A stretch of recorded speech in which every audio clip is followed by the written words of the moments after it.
Assalamualaikum warahmatullahi wabarakatuh. Shalom, Om Swastiastu, Namo Buddhaya, Salam Kebajikan. Nama saya Patriciela Putri Aurelia Nunca dengan NIM A121-20029. Video ini saya buat untuk memenuhi tugas ulangan tengah semester saya pada mata kuliah Kajian Lingkungan Hidup yang diampu oleh Bapak Syamsuriwal, SPD, MPD. Saat ini kita akan membahas 6 materi mengenai kajian lingkungan hidup, di mana pada materi pertama kita akan mempelajari tentang sejarah PIP di Indonesia dan Universitas Tadulako, serta hubungan kajian lingkungan hidup dengan PIP yang ada di Universitas Tadulako. Yang kedua ialah konsep lingkungan hidup, ekologi sebagai dasar ilmu lingkungan. Yang ketiga ialah prinsip-prinsip dan pendekatan ilmu lingkungan. Yang keempat ialah komponen-komponen lingkungan dalam aspek fisik, kimia, biologi, sosial, budaya, dan kesehatan masyarakat. Yang kelima ialah undang-undang pengelolaan lingkungan hidup dan peraturan terkait lainnya. Dan yang keenam dan terakhir ialah kebijakan dan kearifan lokal pengelolaan lingkungan hidup di Indonesia dan kearifan lokal khususnya yang ada di Sulawesi Tengah.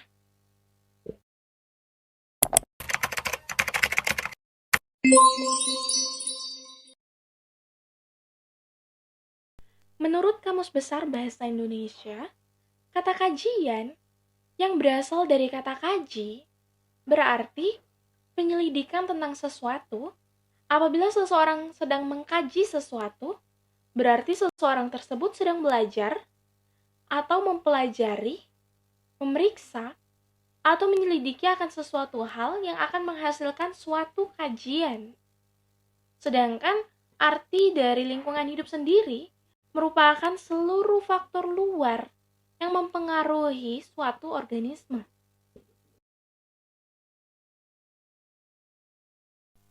Jadi, kalau digabungkan antara pengertian kajian dengan lingkungan hidup itu sendiri, maka dapat kita simpulkan bahwa pengertian kajian lingkungan hidup merupakan suatu penyelidikan mengenai faktor-faktor luar yang dapat mempengaruhi suatu organisme. Kita masuk pada materi pertama, yaitu sejarah PIP di Indonesia dan Universitas Tadulako, serta hubungan kajian lingkungan hidup dengan PIP yang ada di Universitas Tadulako.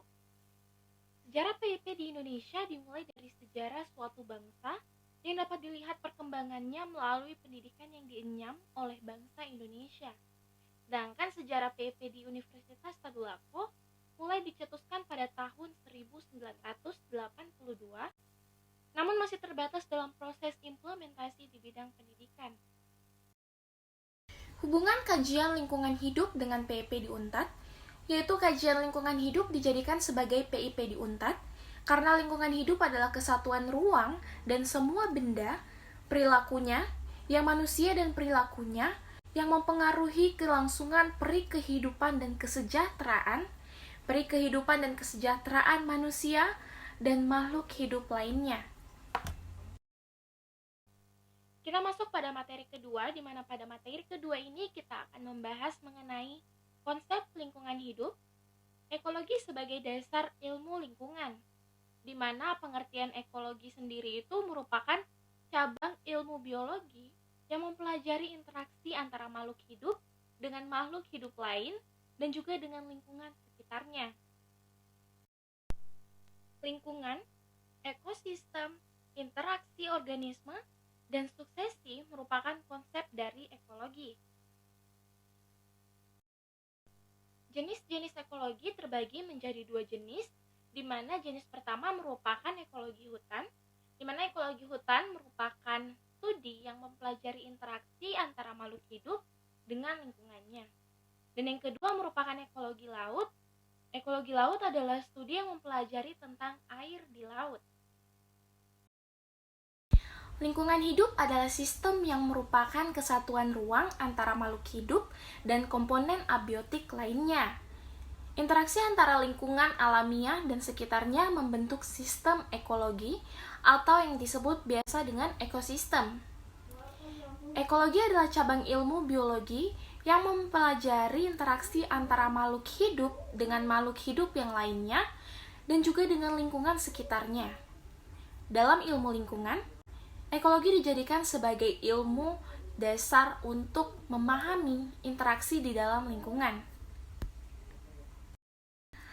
Kita masuk pada materi ketiga, yaitu prinsip-prinsip dan pendekatan ilmu lingkungan. Setiadi menjelaskan bahwa di dalam lingkungan terdapat prinsip-prinsip dasar ilmu lingkungan yang terdiri dari 14 asas dasar prinsip ilmu lingkungan yang terdiri atas konservasi energi, pengubahan energi, sumber daya, penjenuhan, dua jenis sumber daya, persaingan, individu dan spesies, kemantapan keanekaragaman, habitat, keanekaragaman komunitas, biomasa dan produktivitas, kemantapan sistem, adaptasi, keanekaragaman biologi, dan prinsip keteraturan populasi. Prinsip etika lingkungan hidup dirumuskan dengan tujuan untuk dapat dipakai sebagai pegangan dan tuntutan bagi perilaku manusia dalam berhadapan dengan alam. Minimal ada 9 prinsip dalam etika lingkungan hidup, yaitu sikap hormat terhadap alam, prinsip tanggung jawab, prinsip solidaritas, prinsip kasih sayang dan kepedulian, prinsip no harm, prinsip hidup sederhana dan selaras dengan alam, prinsip keadilan, prinsip demokrasi, dan prinsip integritas moral. Pada materi keempat, kita akan mempelajari tentang komponen-komponen lingkungan dalam aspek fisik, kimia, biologi, sosial, budaya, dan kesehatan masyarakat. Aspek fisik kimia tersebut juga terdiri dari iklim, kualitas udara dan kebisingan, hidrologi, dan tanah. Adapun aspek biologi, komponen lingkungan biologis yang juga disebut dengan istilah lingkungan biotik, merupakan semua makhluk hidup yang berada di sekeliling manusia. Menurut ukuran tubuhnya, makhluk hidup bisa dikelompokkan menjadi dua jenis, yakni makroorganisme dan mikroorganisme. Dalam aspek sosial ekonomi, aspek sosial terkait dengan pengaruh pembangunan infrastruktur bidang cipta karya kepada masyarakat pada taraf perencanaan, pembangunan, maupun pasca pembangunan atau pengelolaan. Dalam aspek sosial budaya, lingkungan sosial ini merupakan suatu lingkungan yang mana menjadi tempat bagi manusia untuk bersosialisasi. Terdapat dua jenis aktivitas pasca pembangunan atau pengelolaan. Dalam aspek sosial budaya, lingkungan sosial ini merupakan suatu lingkungan yang mana menjadi tempat bagi manusia untuk bersosialisasi. Terdapat dua jenis aktivitas manusia yang berhubungan dengan alam, yakni asosiatif dan disosiatif. Dalam aspek kesehatan masyarakat terbagi menjadi dua. Yang pertama, mengurangi polusi udara dengan adanya tumbuhan atau pohon-pohon yang banyak yang menyerap udara kotor dan karbon dioksida, menjadikan udara yang bersih atau oksigen.